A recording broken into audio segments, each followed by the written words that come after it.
इन 3 minutes में आज हम बात करेंगे सन फार्मा के ऊपर।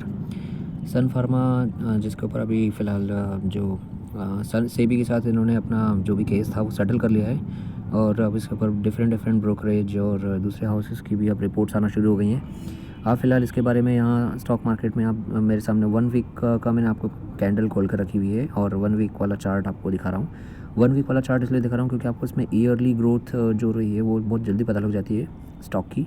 और आप देख सकते हैं कि अभी ये अपने मैक्सिमम पोटेंशियल से जो इसका कभी रहा था 2015-16 के बीच में, उसका लगभग आधा है। और जिस हिसाब से अब आत्मनिर्भर भारत और दूसरे जो अभियान अब इंडिया में चल रहे हैं और जिस हिसाब से अब मैन्युफैक्चरिंग को बढ़ावा दिया जा रहा है, उसके हिसाब से देख के अब तो ये 1200 रुपये से भी ऊपर कभी ना कभी तो ऐसा लगता है कि ये जा सकता है। पर फ़िलहाल इस पर ब्रोकरेज हाउसेस की क्या रिपोर्ट है वो मैं आपको बता दूँ कि अब देखिए करीब करीब 2.5 साल के अभी ये टॉप पर सन फार्मा चल रहा है और अभी इसमें और एक्शन बढ़ने की उम्मीद है। तो कंपनी और उसके 7 अधिकारियों ने सेबी के साथ सेटलमेंट किया है। आदित्य मेडिसेल्स के सौदों के मामले में जो केस था वो अब सेटल हुआ है। सन फार्मा और जो 7 अधिकारियों ने केस सेटल किया है सेबी के साथ, तो उसमें कुछ 2.92 करोड़ रुपए में ये पूरा सेटलमेंट हुआ है और इस केस के लिए विसल ब्लोवर ने फ़ंड की हेराफेरी की शिकायत की थी। तो ये केस जो सेटलमेंट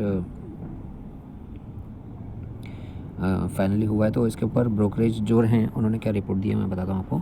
तो सबसे पहले जो सबसे फेमस ब्रोकरेज फर्म में से एक है जेपी मॉर्गन, तो उन्होंने ये कहा है कि ये यहाँ से जो अभी 607 रुपये यहाँ से वो 675 रुपये तक यहाँ से जा सकता है। और मैक्वारी ने इसके ऊपर 700 रुपये का टारगेट दिया है। मॉर्गन स्टैनली ने 705 रुपये का लक्ष्य तय किया है। ये तो बहुत ही सेम हो गया मैक्वारी से। और बस इन्होंने इस तरीके से अपनी ओवर रेटिंग दी है, लेकिन इसके अलावा हम आपको ये भी बताएंगे कि इसका फ़िलहाल फंडामेंटल्स क्या है। अब इसके फंडामेंटल्स के ऊपर अगर हम आते हैं तो आप यहाँ देख सकते हैं कि 52 वीक का हाई प्राइस जो इसका रहा है वो 654 रुपीज़ रहा है। 654 ये अभी उसके बहुत करीब है।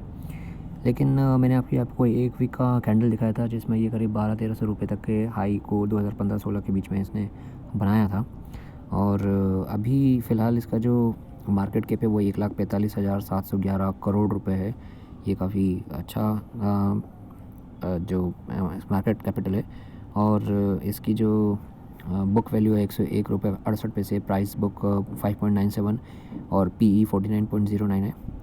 डिविडेंड 400% का है। तो दरअसल डिविडेंड के मामले में काफ़ी बेहतरीन स्टॉक रहा है। ऑप्शनली देखें तो डिविडेंड दे देता है कभी कभी, उतना मतलब उतना बेहतरीन डिविडेंड भी नहीं देता हमेशा, लेकिन डिविडेंड रेगुलरली पे आउट करते हैं। अब इसके जो शेयर होल्डिंग पैटर्न के ऊपर अगर हम देखें तो करीब 54.69% प्रोमोटर्स की होल्डिंग है। 50% से ऊपर होल्डिंग भी काफ़ी बढ़िया होल्डिंग है। कोई वैसे तो कई ब्रोकरेज हाउस और कई एक्सपर्ट्स 36 से 39% प्रोमोटर्स होल्डिंग को भी बहुत ही ठीक ठाक मान लेते हैं। तो इनकी 54.69 है। तो इस हिसाब से अभी आप इस स्टॉक में ख़रीदारी कीजिए। इमीडिएट लेवल पर अभी ये थोड़ा सा आपको 1.42% नीचे कल बंद हुआ, लेकिन ये बहुत ही बढ़िया प्राइस है। आप इसको जल्दी से ख़रीदिए और इसमें जल्दी से अपनी पोजीशन बनाइए। पोजीशन बनाने के लिए बहुत बढ़िया स्टॉक रह सकता है। ये आपको यहाँ से कुछ नहीं तो कम से कम 12 से 13% रिटर्न बहुत ही कम समय में आपको प्रोवाइड कर सकता है। So thank you very much and इस चैनल को सब्सक्राइब कीजिए ताकि आप ऐसे ही ब्रोकरेज हाउसेस की रिपोर्ट और जितने भी एनालिसिस है वो एक ही वीडियो में कम से कम समय में प्राप्त कर सकें। Thank you very much.